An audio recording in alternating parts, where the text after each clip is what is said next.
El sonido del metal retorciéndose se había disipado, dejando paso a un silencio absoluto y pesado que zumbaba en los oídos de Elena como un enjambre de insectos invisibles. Al abrir los ojos, el mundo parecía estar cubierto por una gasa grisácea y borrosa, mientras el olor a caucho quemado y gasolina impregnaba el aire gélido de la noche. Se arrastró con dificultad fuera del vehículo volcado, sintiendo que sus extremidades respondían con una lentitud ajena, como si estuviera moviéndose bajo el agua. No sentía dolor, lo cual le pareció un milagro absurdo dada la magnitud del impacto. Solo un entumecimiento profundo y un frío que no calaba en los huesos, sino que parecía nacer desde su propio interior. Se puso de pie tambaleándose, sacudiéndose los cristales que brillaban como diamantes negros sobre su abrigo, y observó la soledad opresiva del bosque que flanqueaba la carretera. Frente a ella, su coche yacía convertido en un acordeón de acero y humo, una estructura grotesca que apenas recordaba al vehículo que conducía hace solo unos instantes. Elena se tocó la frente y miró sus dedos.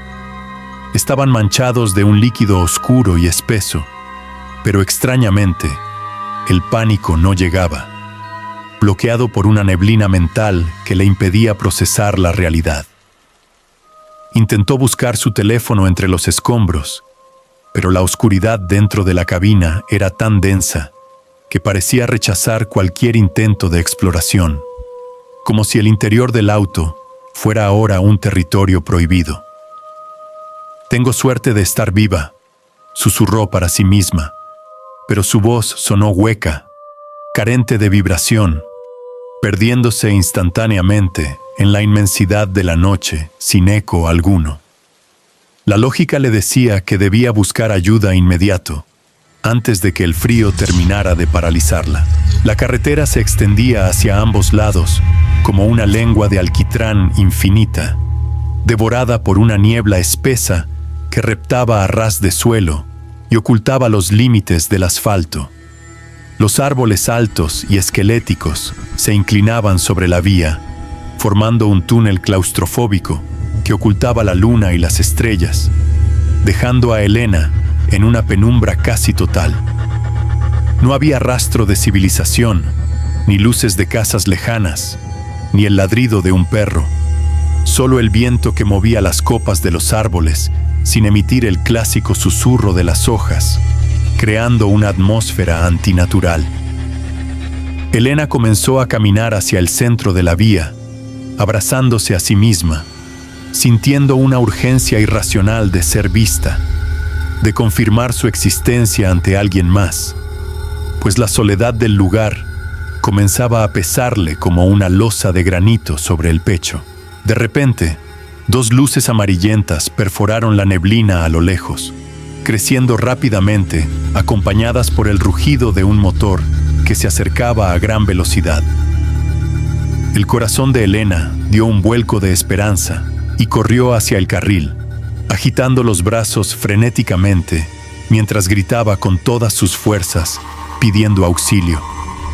El camión se aproximó como una bestia de metal, y por un segundo, ella estuvo segura de que el conductor la había visto, pues sus ojos se clavaron en la cabina iluminada. Sin embargo, el vehículo no redujo la marcha. Pasó a través de la ráfaga de viento que ella ocupaba sin desviarse un milímetro, dejándola estupefacta y temblando en el arcén.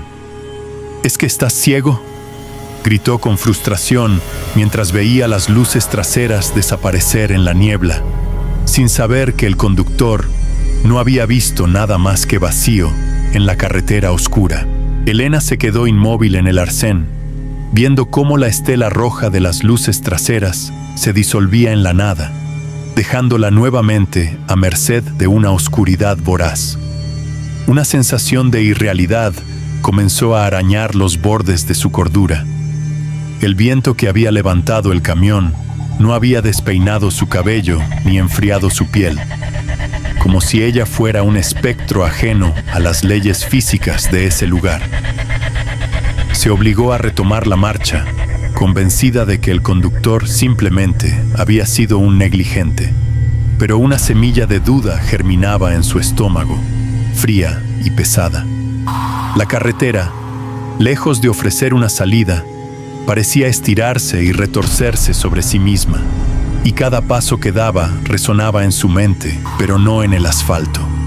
Un silencio de pisadas que la perturbaba más que cualquier ruido. El tiempo perdió su significado a medida que avanzaba. Su reloj de pulsera se había detenido en el momento exacto del impacto, con la aguja de los segundos vibrando agónicamente en el mismo lugar. El paisaje se volvió monótono y repetitivo.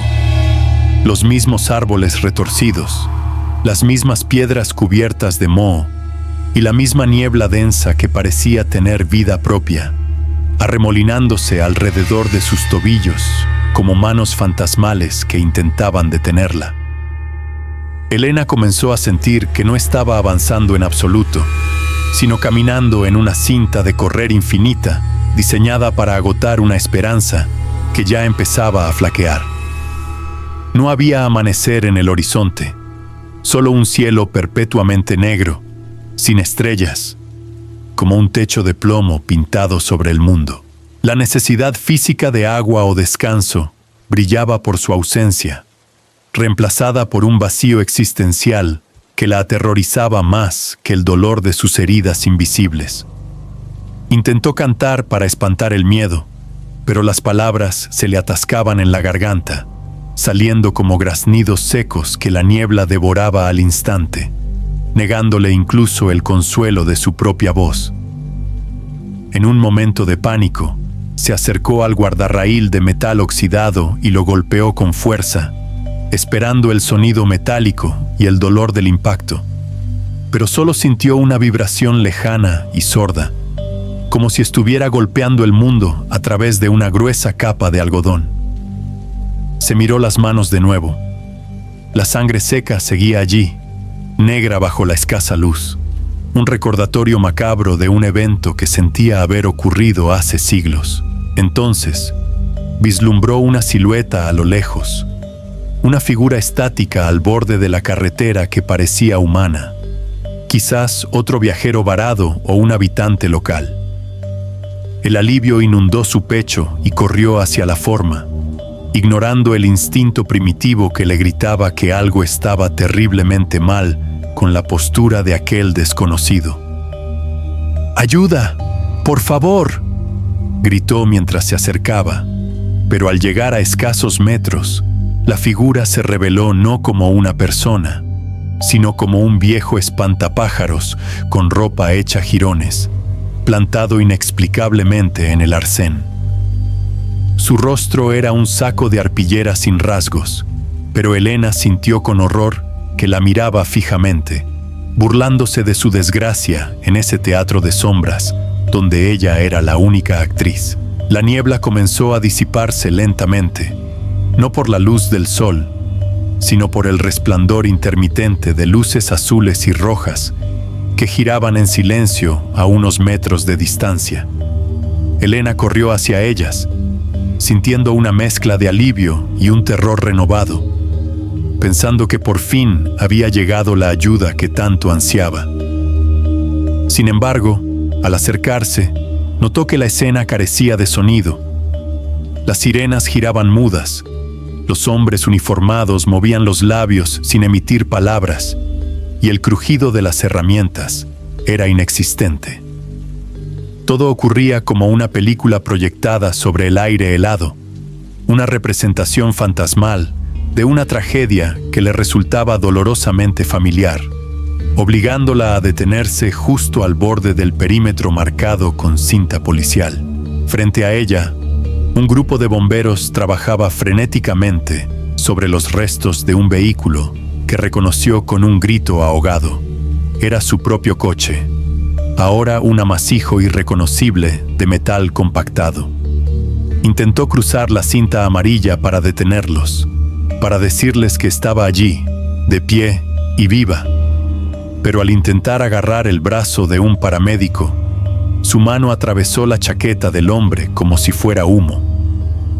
El paramédico se estremeció ligeramente, frotándose el brazo como si hubiera sentido una corriente de aire gélido, pero no levantó la vista, ignorando la presencia de Elena por completo. Fue entonces cuando la verdad, fría y cortante como una cuchilla, atravesó la barrera de negación que su mente había erigido para protegerla. Los rescatistas sacaron con sumo cuidado un cuerpo del interior del vehículo, colocándolo sobre una camilla, mientras lo cubrían parcialmente con una manta térmica que no lograba ocultar la palidez mortal de la piel. Elena se obligó a mirar, acercándose al rostro de la víctima, y se encontró con sus propios ojos, abiertos y vidriosos, mirando fijamente hacia un cielo que ya no podía ver. No había vida en ese cuerpo, solo una cáscara vacía, manchada de sangre y quietud absoluta. Ella era el espectador de su propio final, un alma desconectada flotando en el limbo de una carretera que se había convertido en su tumba y su prisión. El horror no la hizo gritar, pues ya no tenía voz para el mundo de los vivos, solo una comprensión devastadora de su nueva realidad. A medida que los paramédicos cargaban su cuerpo en la ambulancia, la escena comenzó a desvanecerse, disolviéndose en la misma niebla espesa que la había acompañado desde el principio.